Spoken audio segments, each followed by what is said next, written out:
What's up, all my fellow readers? I'm your host, Mr. Jermaine, and this is D's Corner on Power 106.3 FM KY Radio. Follow us at D's Reading Corner on Facebook, Instagram, and Twitter. Online at www.kyheartmedia.com and at YouTube at Power 106 FM KY Radio.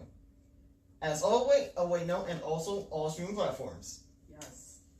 As always, I'm here with my lovely co-host, Miss Nani from me in the ladies' room. How you doing, Miss Nani? I'm alright. What's going on, sugar? Our little hiatus is over.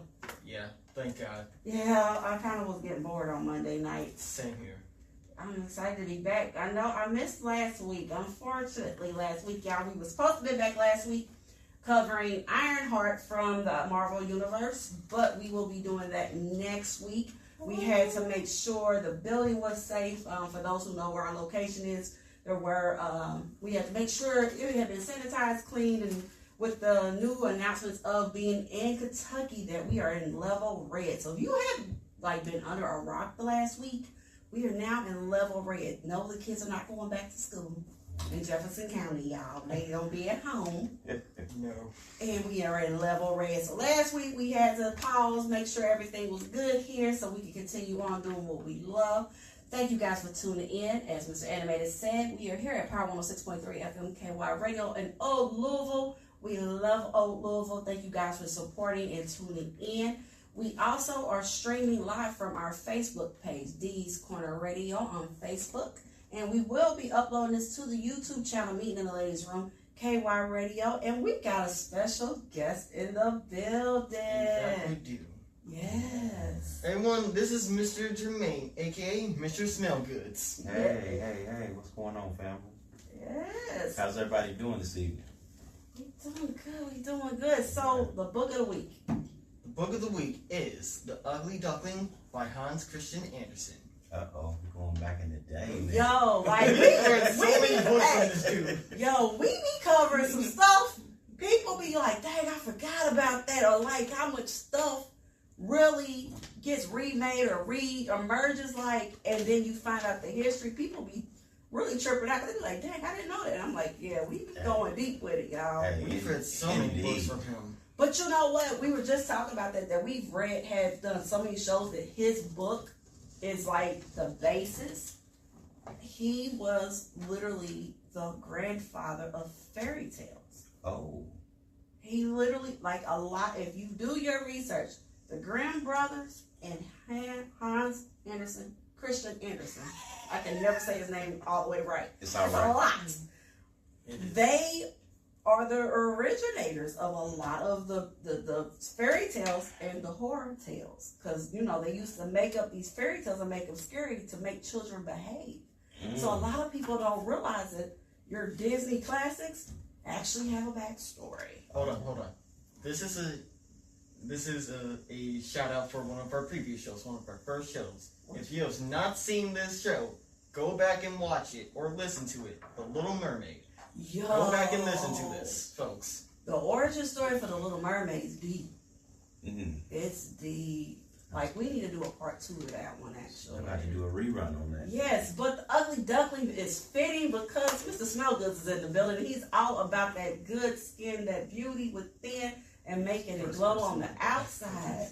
He was the first person I thought of when I thought of the Ugly Duckling. He was confused on why I chose him. Hey, at first I was like, man, is that a diss or what? Wait a minute, why this book?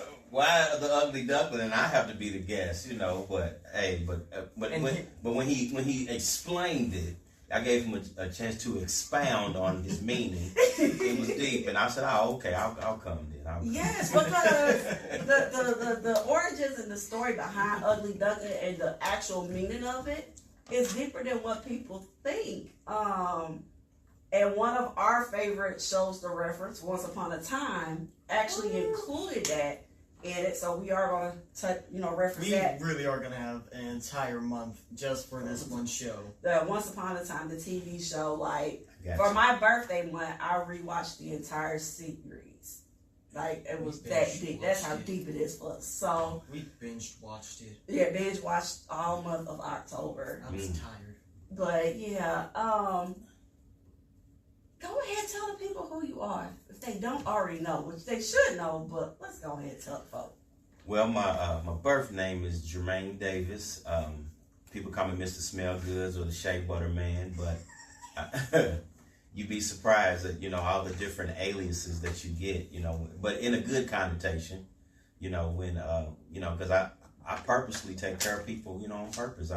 I take care of your skin. I have the essential oils. I have the natural oils. I also have the natural soaps. And then, of course, everybody has gone crazy over the shea butter, what I call the AKA butter blend. So, and I have some with me here on deck tonight, too. All right. I brought a couple of little sample things. Well, we definitely gonna talk about it because, as you being one of the official sponsors of D's Corner Radio. Yes. You've been getting out a young man over here and going into his manhood, trying to get the skin together because he has a classic teenage issue. Yeah, encouragement is the thing that we're trying to do here. Yeah, it's also been getting me to smell really good, though. Yeah. Yes, absolutely. I love the stuff. I'm just saying, yeah. I've tried to encourage you and tell you women like a man that smell and look good. That's all I'm saying. I'm just saying, hey. We're just trying to help you out. Look, I'm glad I was able to help you out, my brother, and we'll continue to help you out. Yes, because one day I happened to pick him up and was like, you ain't been using your soap this past week? He was like, been busy. He was like, I was busy with school, and I was just like, I'm going to need you to I was like, why ain't it in the shirt? He's like, because I don't want it to get wet when I ain't it. And I was like, oh, so you try to take care of it. Oh. Okay, I feel you on that, but I'm like, I'm going to need it to be somewhere where you can see it. I have two different patches. One where it's break form, one when it's in liquid form. So two different... He was trying to explain. I was like, oh, okay, but I'm going to need you to use that because I can tell you didn't use it this past week. But for him to put it in the liquid form, he was paying attention because... Now that goes into the chemistry, the chemistry piece, what I call chemistry. Mm-hmm. So I was telling them how to use it, how to break it down and all that. So evidently, hey, kudos to you, my brother. Hey, you must have been paying attention to listening. I'm listening to what he's saying. So, that's how I do the process. He was serious about it, though. I was like, oh, okay. I was like, but you smell good. Thumbs up. He was like, yeah. I'm going to see, caring about the clothes. I'm like, look at the little man. Our little youngin' over here. Yeah. He's going to grow up and be a big man one day. Hey, we almost there. We in junior year. Hey. He's doing good with the grades. Hey, congratulations. He gets on his classes. Like, I get check-ins. I'm like, all right. Because you can't have a radio show where you ain't doing what you're supposed to be doing. I'm just saying. You don't have your peoples mad at me. He's intelligent like you, so that's what it's about, right? Yeah. From mom and dad. Well, there's a whooping, but I'm just saying, if he's going to do it on his own, he might as well do it the right way, right? True. All right. So, Miss Animated, where you want to start at tonight? How about we let him demonstrate what his stuff is, or let him talk about what his stuff is? All right, let's talk about the beauty of the skin and smells. Okay, well, I guess we'll just start with this. I have this thing that I call a God-given dream that I'm actually manifesting outward. So I dreamed it, woke up, wrote it down, and then I started paying attention to what was around me. So I have a lot of people who encourage me of the Afrocentric style and of the Jamaican style, and then of course my own style. So just like you, my brother, when I was coming up, I had acne problems and stuff like that with your body changing hormones and everything like that. So back in the day, we used to use Noxzema and Vaseline, and I'm not knocking that, but as you grow up, you know better, you do better. Mm-hmm. So when I found out later that there are a lot of things made from the planet that can really help your skin, it just changed my whole style of how I took care of myself, especially as a young man, and doing skincare and feeling good, smelling good, actually being good. And then my skin quality started changing. So just to break it down scientifically, from the epidermis, the inner workings of your skin goes all the way up to the dermis, which is the upper layer of your skin. The natural soaps go all the way down and penetrate and clean out the pores and everything, so that when your skin wants to breathe a little bit, it can breathe. It's not clogged up with all the different things that, we go through every day, pollution or dirt or whatever's in the air now. So I decided that, not only am I my own first customer and a believer of it, but I have this thing that I call the chocolate glow. I tested some things. I did some research on some things. I asked questions about some things, and then I decided to pretty much share with the world on some of the things that I use for myself. And then growing up, I learned more and more about just how there are natural things on the planet that take care of you. So I decided to make a business out of it, and I had a lot of people in my corner who encouraged me to do the right thing. So, the LLC is only like about 6.5 years old, but I have a lifetime of experience of trial and error and finding out what worked for me, and then started giving samples and things to my peoples, and before you know it, it just blew up. So then it went from just personal to, to my family, that's extended family as well, family and friends. And then now, I have an international following as well, not just locally. So even since COVID happened, it just opened me up to be able to expand my brand and just kind of reinvent myself. So now I ship, I deliver, Cash App and different things of that nature, Venmo, all of that stuff is really live. I put down the website for a little while because I'm having it revamped. So you can still get in contact with me via Facebook, or you can call me, or if you see me on the show, you can hit up Miss Naughty or whatever. And then, the number is always the number, 502-975-4079. You can call Mr. Jermaine any day, any time of the day. And if you don't want to meet up personally, I can drop it in your mailbox. All you got to do is Cash App me. I'm obligated to take care of you, so that's what I do. Absolutely. So we're going to tie this into the Ugly Duckling. So you ready to go ahead? Let's do these facts. Let's do animated. it. All right. The Ugly Duckling is a literary fairy tale by the Danish poet and author Hans Christian Andersen. Yes. Born 1805, died 1875. The Ugly Duckling was first published on November 11th. We tried to get it as close to the date, y'all. 1843, with 3 other tales by Andersen in Copenhagen, Denmark, to great critical acclaim. The tale has been adapted to various media, including opera, musical, and animated film. The tale is completely Andersen's invention and owes no debt to fairy tales or folklore. So when the story begins, a mother duck's eggs hatch. One of the little birds, perceived to be an ugly little creature, it suffers a lot of physical and verbal abuse, and of course he wanders sadly away. The tale talks about how he goes on this journey and mission, and he comes into age and grows and matures, and he decides, I don't want to be, this, I don't want to do this anymore, and he goes and decides to be with these swans, right? Right. And thinking that they're going to kill him off. And to be killed by such beautiful birds would be, better than to live a life of misery. Well, he's shocked because something magical happens at the end. And so the flock takes air, and now he's a part of this new family, and so on and so forth. Andersen first conceived the story in 1842 while enjoying the beauty of nature during his stay at the country estate of Benjamin. Probably not saying that right, because that is a Danish word. Just spell it. There you go. There you go, right and there. Lavished a year's worth of attention upon it. He initially considered the young swans as the tale's title, but not wanting to spoil the element of surprise in the protagonist's transformation, he discarded it for the Ugly Duckling. He later confessed that the story was a reflection of my own life, and when critic George Brandes questioned Andersen about whether he would write his autobiography, the poet claimed that it had already been written, The Ugly Duckling. So it was first published once again in Copenhagen, Denmark, November 11th, 1843, in New Fairy Tales, the first book, first collection, 1844, Nye Everstad, First Bin, First Assembly, 1844.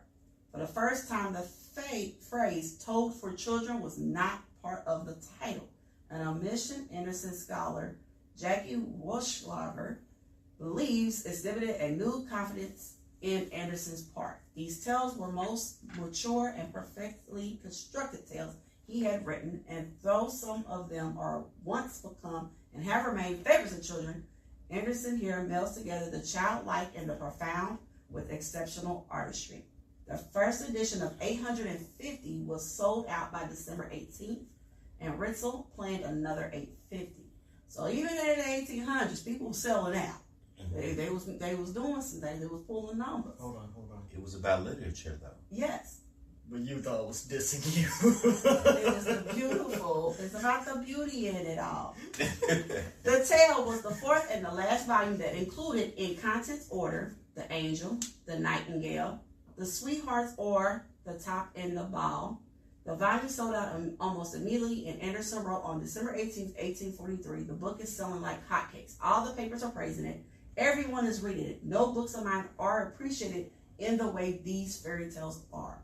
Anderson promoted the tale by reading it aloud at social gatherings. The tale was republished December 18th, 1849, in Fairy Tales 1850, and again in December 15th, 1862, in Fairy Tales and Stories, first volume, 1862. The tale has since been translated into various languages, published around the world, and has become one of the most famous stories by Anderson. All right, let's go ahead and knock it out. So here's my thing about this. The Disney train that everybody loves jumping on. People just think Disney came up with everything. I know. Like there was nothing before Disney. No. This is one of those tales that even Disney hasn't really been able to fully get a hint. Right, and fully get a handle on it and really take and like make it into their own one thing, because so many people have done things with it. So for example, there's a Canadian band named after, there's an American band named after it. There's a 1952 musical film called Hans Christian Andersen, and the song The Ugly Duckling was in it. There are films spanning from 1920, which was a British silent film, all the way to 1982 here in the U.S. on ABC, Stanley the Ugly Duckling. There are so many, there's literally 1, 2, 3, 4, 5, 6, 7, 8, 9, 10 films that we can visibly go and find to this day that were made based off of the Ugly Duckling. So Disney can't, even though they did the 1939 film, they can't, lay sole claim to it like they do The Little Mermaid or the Cinderellas and the Snow Whites. They can't just lay that sole claim. And that is one of the things I think I love about the show, is us actually digging through the crates and saying, let's get to the bottom of it. It's deeper than the crates in here right now. If you want back to Hans Christian Andersen. Hold on. Okay, so every book that we've read from Hans Christian Andersen has had one consistent thing. A thing that is pretty much meant to terrorize children, or is meant to scare them. For example, The Little Mermaid. That was the Grimm brothers that did that one, though. Oh, yeah. The Grimm brothers, that one was a little spooky and scary. Yeah, because mermaids were just killing people. Yeah, she actually stabbed Prince Eric. Yeah. It's a whole short tale. But we don't know how to feel about that. But the Ugly Duckling, and your take away from it. It wasn't meant to scare children. It's meant to make them embrace what they are or who they are. Oh. Okay, there you go. All right. So I think when, like the critic said, this was a departure from the standard he had already created. And how do you feel about him saying this was his autobiography, that it had already been written? I feel like that it's actually true. Based off of what you know about him? Yeah. Because I know that he didn't really grow up having one of the best lives ever at all. And yet he still somehow came up on top in a sense. And has this wonderful life, has written these wonderful books. So for him to say that his autobiography has already been written in this one book, I could actually see it. I could actually understand it. Okay. All right. Mr. Jermaine, your take on what you know of the Ugly Duckling. Well, sometimes, just as a artist myself, sometimes art imitates reality. So maybe he had low self-esteem at one point, and he was just writing and made I guess you could say, a small parable about how he was feeling at one time in his life, and then maybe grew up, and in his mind he became a swan. But he didn't realize his identity in the beginning because he was not like everybody else.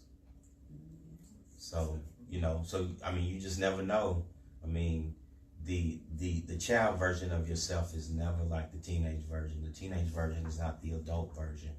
The adult version is not like the elderly version. So, I guess we see his evolution of sorts as he journeyed through life, and maybe first he was probably ashamed of himself, and then grew, even to the point of, it sounds kind of funny, but even in the story it talks about he even contemplated suicide. He was hoping that they would kill him, but instead they embraced him, and then he ended up thinking that he was a swan by the time it was all over. So that's all that really matters, is he evolved over time. His story is real deep. It was speculated that he was the illegitimate son of King Christian the Eighth, but that's been disputed a couple times. He was born to an elementary school education father, but his mother was an illiterate washwoman. His father passed away, she remarries, but he gets sent to a local school for poor children, so he received a basic education. And back in that time, kids did go do little jobs to support themselves. So there's like we said, before the end of the year, we're going to do a show just based off of him. But his story is definitely one of those ones that I'm shocked it hasn't been adapted or like for real redone. Even though there's been some things that they've done on him, it hasn't like been done. Like how they've been redoing a lot of the books and, autobiography or biographical movies. I think he would be one that would be really, really, really good to do. Because maybe even in a stage play, because some movies and different things or different stories, they lose the authenticity. Well, yeah. I mean, but when I was younger, I was part of a thespian society. Mm-hmm. So, we did a lot of different remakes and different, I guess you could say, different versions of a lot of different stories by acting it out first. And then, let's just say as an example, like Tyler Perry. Tyler Perry started out with stage shows, and then stage shows turned into movies. So you just never really know, because I know as a I feel like Erykah Badu, as far as she's an artist, but sensitive. Yeah, and she's sensitive, but there are so many different layers, to artistry. It's not just one specific thing, but then you can always take artistry to another level, and the level of expression could be different, because somebody who might do a stage play, somebody who might do a short film, somebody who might do a motion picture. So you just never really know the genesis of it, and then how it can expound and grow. You just never really know. And with stage plays, also, you don't meet as many time constraints of trying to fit everything in. Right.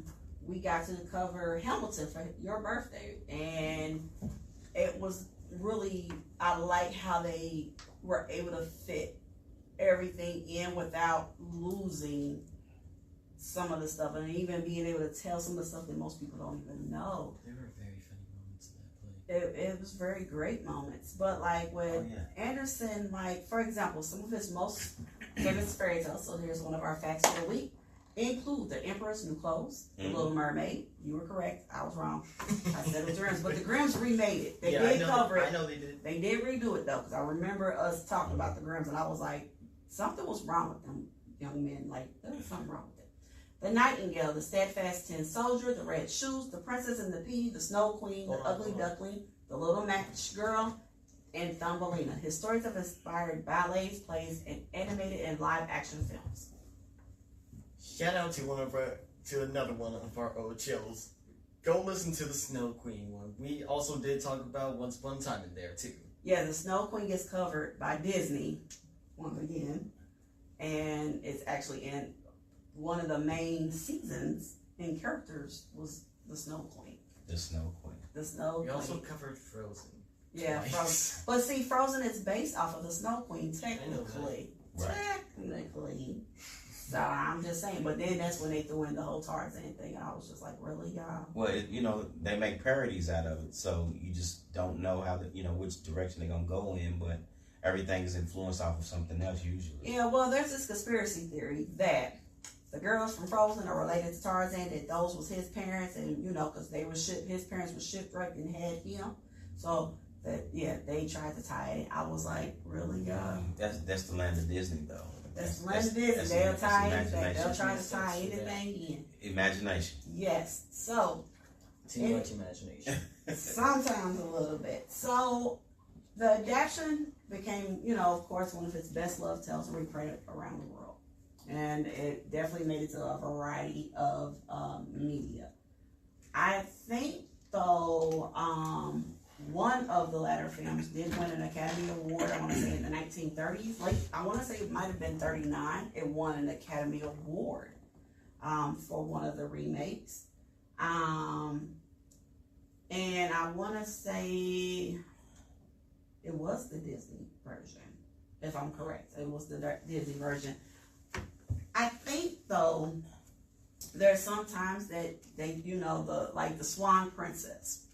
I feel like, this is just my opinion. Okay. The Swan Princess is basically the Ugly Duckling. I'm just saying, they made a whole media series that made money in the 2000s off the Swan Princess. And I know you know what I'm talking because you got girls. I'm just saying. I don't not like that movie. Yeah, you a whole little boy. That wasn't your lane. But I'm just saying, correct me if I'm wrong, but in the early 2000s, they did about 6 films? The Swan Princess was 6 films. I believe that it was based off of that, but they never credited the Swan Princess to being part of the Ugly Duckling, As far as an extended situation as the Ugly Duckling got ingrained into a whole new family. So I just personally feel I can feel it. But I think that everybody kind of has that Ugly Duckling moment in life. Like we were talking about you being in high school. In high school, you really go through it. It was more from middle school for me. Was it middle school? Yeah, I didn't like middle school either. I don't think anybody really likes middle school. I mean, 6th grade is awkward, but 8th grade you're on top. I call that being like the king kid. And then when you become a freshman, then you're a little kid again. So because somebody compared it to the pond thing. Right. Big fish versus the little fish. Right. Until you get to the older grade in that particular school setting, you the little that's fish. always true because little fish can always sometimes beat the bigger fish, though. That is true in certain cases. Well, I've proven that. Indeed, but I'm just saying, as far as in general, unless you cool with some of the upperclassmen, you still a little kid.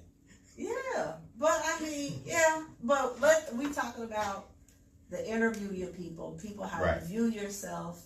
I think everybody has had that moment of they consider themselves an ugly duckling. Yeah. Oh yes. Now we call it the glow up. That's what the kids call it, the glow up. Yeah, the glow up challenges. Picture day. There's your freshman picture. Then when it comes to your senior picture, they call it your glow up. And you look about 1,000 times better. They make you look so ugly in your first picture. You think they make you look ugly? No, I know they do. I didn't know it was a conspiracy. It sounds like a conspiracy. They make So what? One's with makeup and the other was without. So there's that filter action. What's happening? The filter action that y'all like to call it. Okay, so you got some products in here. So let's talk about these products and what they can do for the skin. Okay, well, number one, aka the chocolate glow. That's what I call it. The African raw black soap is really good for pimples. It's good for acne. It's good for psoriasis. It's good for eczema. You can basically use it because it's an antifungal soap. You can use it pretty much for all different parts of your body. I would tell the ladies to be careful because it might mess up your pH balance, but that's all I'm going to say about that. But I do have some female soap for that, but that's a whole nother conversation, a whole nother day.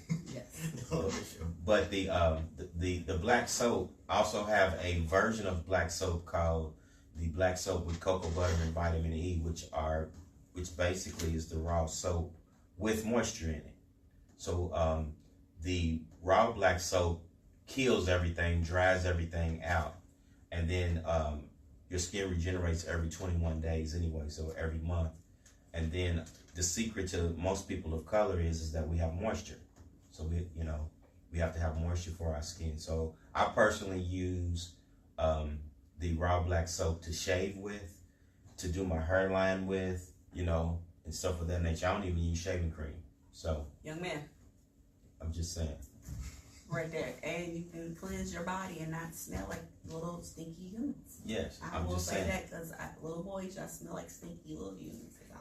Because actually, I'm about to start my process of growing my beard because it's getting cold outside. I should have started in September.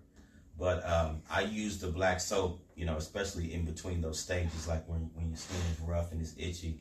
And it really takes care of you. Plus, you don't get the ingrown hairs. That's what irritates most men, and even some of my brothers who shave their heads. The back of the neck part is always sensitive the most.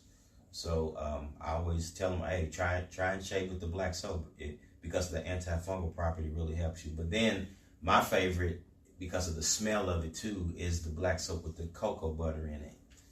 It's just basically the moisturizer of any black person or any person that is of color, and I'm not really talking about people of color per se, but the soap really works for anybody who has skin, really.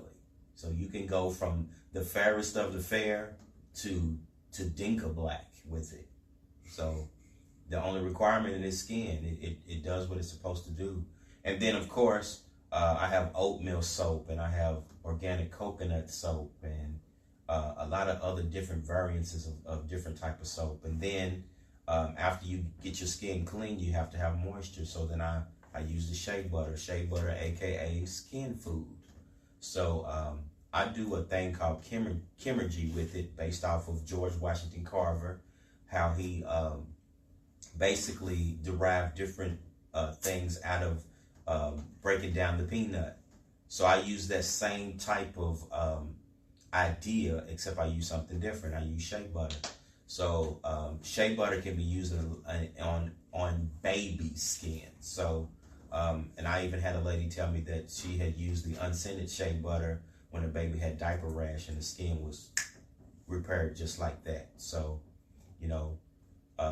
I might have to get that testimonial and put that on my Facebook page in the future. Hey, I was going to say, honey, if it's helping out baby rashes, I know a lot of folks that can use that. I'm just saying, I think there's a whole boycott going on against a specific little baby company that's causing people to lose hairs and things. We're not going to mention no names. No, I'm just saying. Well, we have an alternative, some raw shea butter. But I also do a different thing with mine. I whip the shea butter, and I also add some of the natural oils in it. So,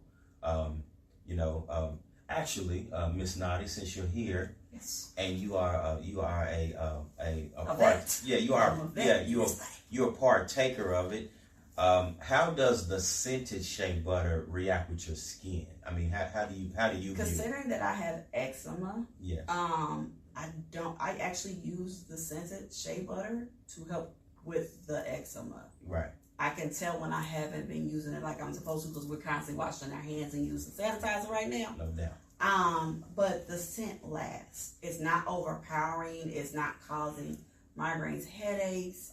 It's very smooth. It's not greasy or very oily, but it's very moisturizing. It feels very soft. I mean, I personally love it. I'm definitely a fan of the whipped shea butters. I'm also a fan of the no pain. That's my other favorite thing. Well, that's funny because I have some here too. Yes. Hey, look, for us old people, listen, my old folks that are tuned in with your youngins, if you got arthritis or some type of pain, there's no pain will get you together. And it smells good. It doesn't smell medicine-y. It doesn't smell like Bengay or Icy Hot, any of them stinky, or Tiger Balm. That stuff stinks, y'all. I'm sorry. It does. There is nothing you can do to that stuff to make it smell no better. There's nothing they can do. But I'm telling y'all, there's no pain. And he got it in a roll-on and a spray now. I'm just saying, y'all. Yes. Hold on. With the shea butter, our skin does not look like lizard skin at all. Because I know I have eczema as well. Right. My hands and arms just look like lizard hands. And now you've been using the shea butter. You feel like you got real skin. Yes. Yeah. My father has been making so many jokes about my skin when it comes to eczema. Well, I mean, we have live testimonials right Yeah, now. I mean, there's a lot of people out here. I mean, you know it in the city. They know when they see you pull up, pop the trunk. Where's the shea butter? Yeah, I got a Jeep for that too. I made sure. Yes. But actually, one thing that I found that like really still amazes me is that a lot of people don't like the smell of raw shea butter, in the first place because it has a little funky smell to it. But one of the things, and I'll share it here on the air. I learned about whipping shea butter and adding scents to it on an accident. I dreamed about it. I mean, I have no shame. I believe in God. I think God pointed me in that direction because basically what happened, the shea butter had a little bit too much sun on it, and it was the heat temperature of it. And then one of my bottles of oils fell over in it. And I was like, why does it smell so good in here? And then when I looked, I said, oh. So I learned something about, temperature. It's almost like cooking. When you're cooking, you're supposed to have things at a proper temperature. So, I never really tell my secrets, but I'll tell that it's really about a certain direct temperature of heat. And then the natural oils, we call them emollients. The natural emollients mixed with the natural oils, and then it just created something that was just amazing. So I tried it out a couple times before I really unleashed it to the world, and now it's gone crazy. So, Absolutely. And I use real shea butter, 100% raw shea butter, and I use real good quality oil. So a lot of people talk about, and this is really impossible. You can't put water and oil together because they don't mix. I was gonna say, because I've heard people say that they're getting diluted oil, and I'm like, yeah, but they can put another oil type in it and stretch it. Yeah, and put a little bit of fragrance in it, and it will stretch it. But then you'll notice how your oil disappears or dissipates quick. So what I do is I made sure that. I sit here live on air. I give people what I call true scale. I give people high quality oils. I give you all oil. So when I tell you my prices, you're going to respect my prices because I'm giving you 100% purity. I'm not giving you anything diluted. Right. And then your skin tells the tale when you actually get the real stuff, especially like when you put something on early in the morning and you might become nose blind to it, but everybody else is saying, oh, you smell good. Because your skin is the biggest organ on your body and it's going to absorb. So anything that you put on or in yourself, you're going to absorb it. And then I call it, basically you sweating pretty. Sweating pretty. You're sweating pretty all day long. Ladies, that's a new thing, sweating pretty. Yeah, you're sweating We're pretty. We're going to make that a thing. Yeah. So, for some of our listeners, their families and stuff, somebody may say, is this safe for my children to use? Absolutely. I have a 6-year-old granddaughter, and she has eczema too.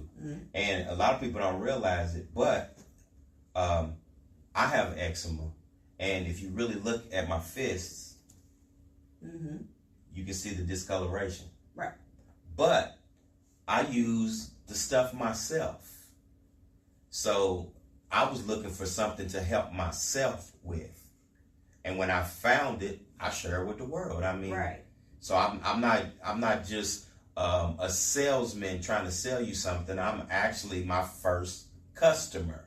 I use it too, besides for the girl smelling stuff. You know, that's for y'all. Yes. But I'm just because I had somebody, I told them I had, they was asking me something about they don't never see me wear jewelry, and I said, well, I have eczema on this one hand, real bad. And they was like, where? And I was like, you can't really feel it. You kind of see it a little bit. Right. You can see the discoloration on the knuckles. You knuckles. see the discoloration, but you can't feel it. And they was like, really? As a matter of fact, it was Saturday, and I was pointing. I was like, he's down there with the shea butters.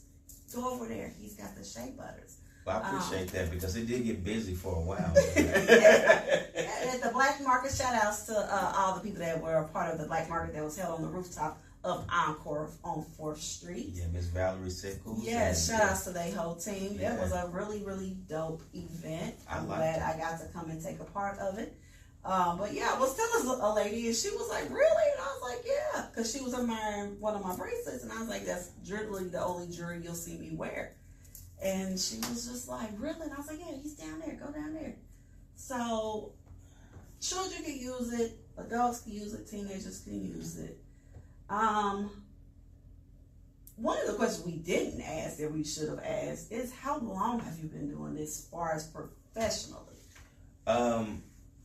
Professionally, I would say since about, well, LLC wise, 6 years, but before that, maybe 10 years before that. So 16 years. Okay. And when I came out, it was like, you know, that's a testament to paying dues. You know, I was learning and I was gathering information and I was reading and I was asking questions. And, you know, I have a lot of different people in my corner, like, who taught me how to be a merchant, you know, and then get into distribution. These are just business terms. So I was, first it was all about me smelling good. It was about the vanity piece. You know, I just wanted to smell good. So I used to buy from a gentleman. His name is Daniel. You know, a lot of people might know Daniel Horton. So he used to be on Bardstown Road. Okay. Now he's on 40th Street. Shout out to my brother, Daniel Horton. He's the one that taught me the game as far as overall that it's not a game. And then, you know, I have Jamaicans in my corner, and I also have a whole bunch of other Africans that are in my corner. So whenever I need something, I've learned to be able to order it myself. So that makes me a distributor. Okay. And then when I go out, I sell it. That makes me a merchant. But the special part about me, my God-given gift, is that I'm good with science. So I was hoping you were going to mention that because I want to encourage children. Yeah, I'm good with science. Science can help you run a business. Yes. And math. Yes. I'm more of a yes. geek. Yeah. So I'm good with science. So I started creating my own things. And even the people who taught me were amazed at the things that I was creating. They called me an ancient. You know, I still had to look that up. I didn't even know, is that a good thing? Is that a bad thing?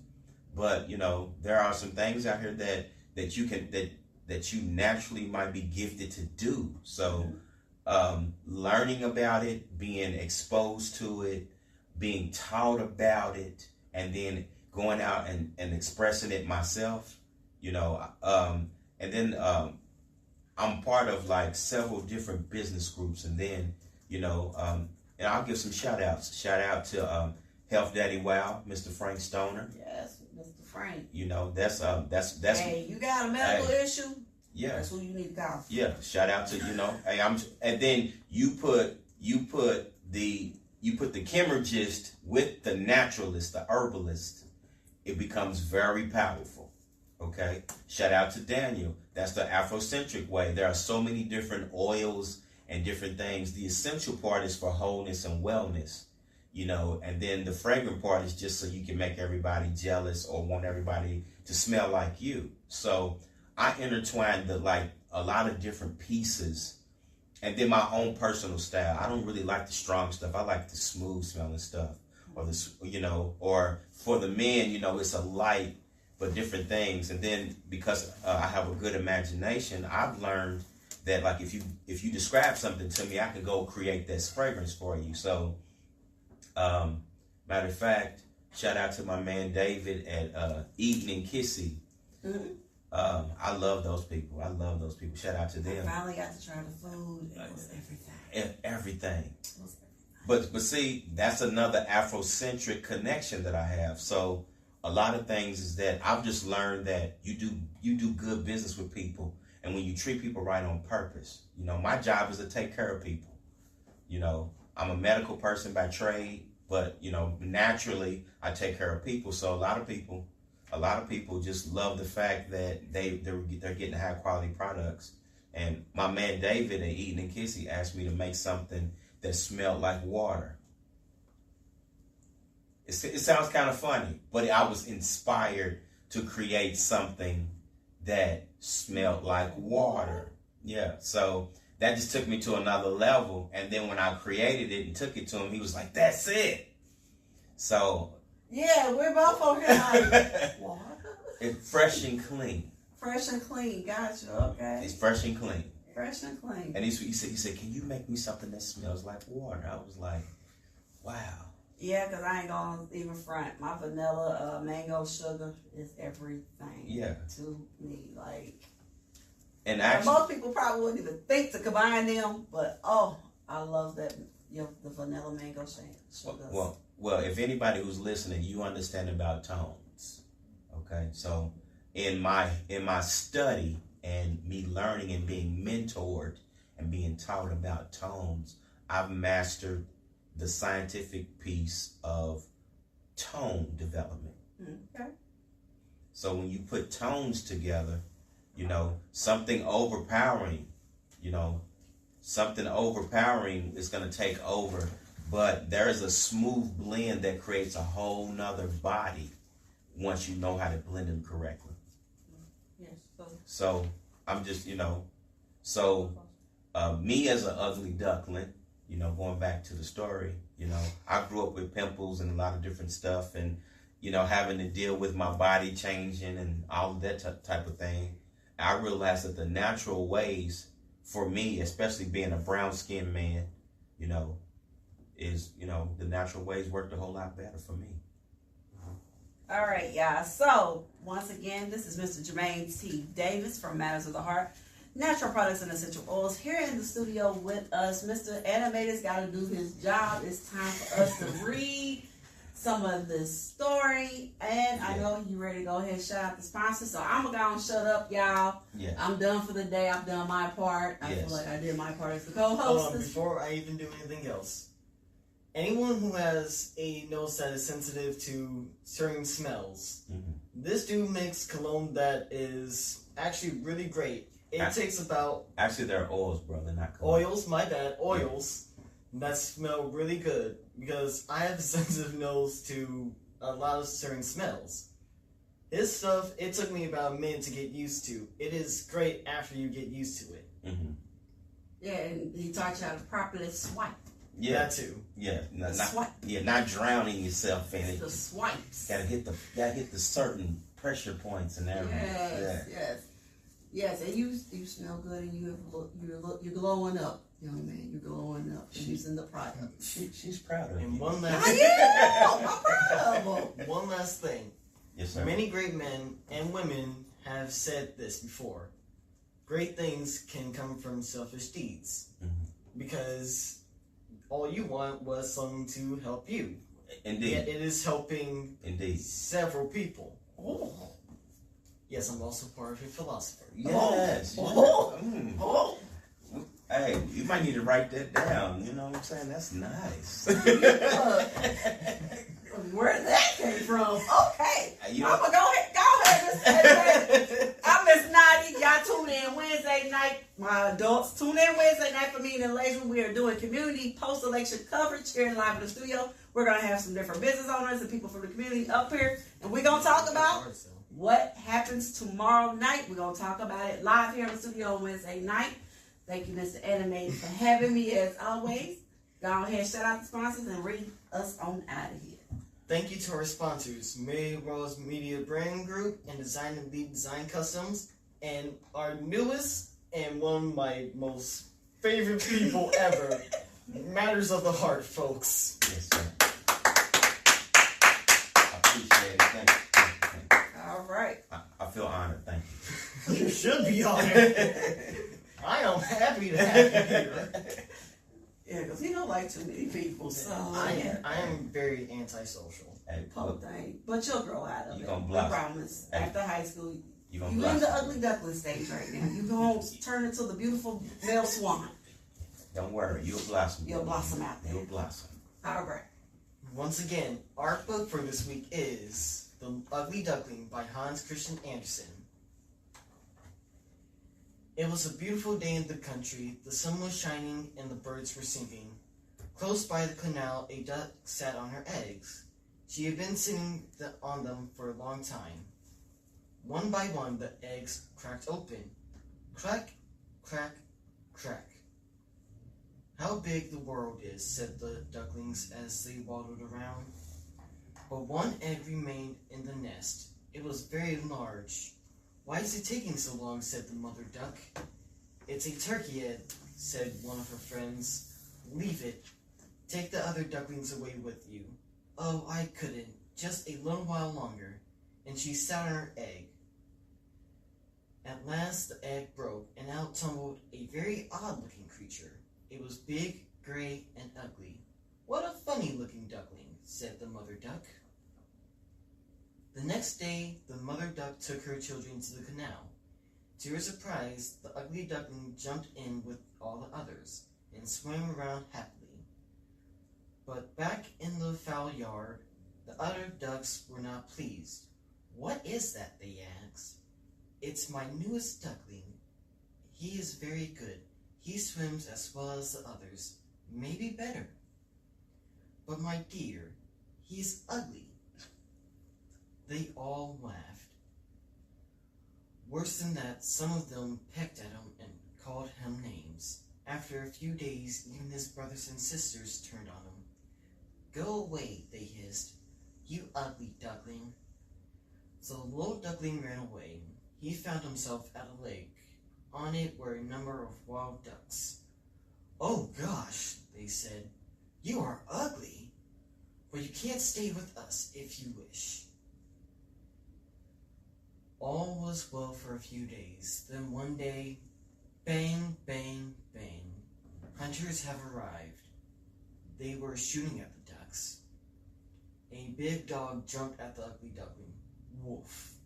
The little duckling ran away as fast as he could. At last, he found a lake. All on his own, he swam around. Time went by. It grew colder. One evening, as the sun was setting, a flock of white birds flew overhead. They were very beautiful, with long, slender necks. Oh, how I wish I was one of them, said the ugly duckling. Winter came on. It was cold, bitterly cold. The duckling was starving. He was so cold he could not feel his flippers. Ice covered the pond. The ugly duckling hid under a bush, trying to keep warm. One day, a farmer found him. I'll take you home for my children, he said. Inside the farmer's house, the duckling felt better, but the children were rough. And when he knocked over a pail of milk, the farmer's wife yelled out at him and tried to hit him with a broom. Once more, the duckling ran away, back into the wild. The snow came, but the duckling was stronger now, and somehow he kept on. As time went on, he grew stronger and bigger. The sun started shining again. The leaves came out on the trees. Spring had come at last. Birds came back after the winter. And one day, 3 beautiful white birds landed on the lake where he lived. They're beautiful, he said, I will go to them. But then he remembered he was ugly. They will probably kill me, he said. After all, the hens picked on me, the children, and the farmer's wife. He swam towards the white birds. They turned to him. They came towards him. Please do not kill me, he said. I know I am ugly, but please be kind to me. But as he stopped, he looked down. He saw his reflection in the water. He could not believe his eyes. He was like them. He was a swan. You're one of us, they said. Welcome. The swans, they swam around him and stroked him with their bills. On the shore, the children cried out, Look, there is a young swan, and he is the most beautiful of all. He hid his head under his wings with pleasure. Then he raised his head and said, Never have I been so happy. The end.